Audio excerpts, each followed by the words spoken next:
Mutungamiri wenyika yeZimbabwe onzi aiwa you must be held accountable.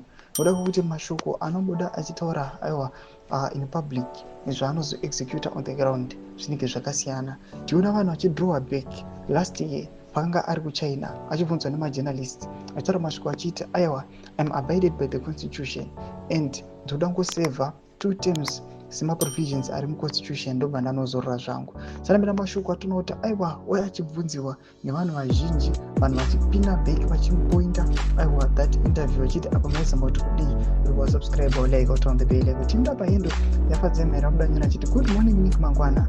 In 2018 when Mnangagwa told the renowned CNN journalist Amanpo that he would step down after 10 years in line with the 2 terms limit in the constitution, was he lying? Would you agree that Manipur had tremendous foresight in seeing well ahead of today's unconstitutional attempt to claim on that Mnangagwa would copy Robert Mugabe by refusing to leave power?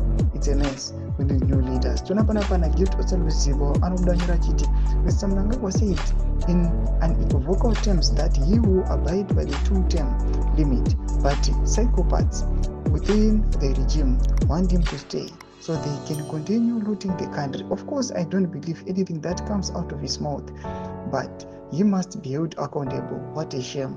It must be resisted. Tomashwa tukuna tukakomuna opposition vari kuresista this move yekuti aiwa mutungamiri wenyika yeZimbabwe aisitinde power yake kusvika kuma 2030s.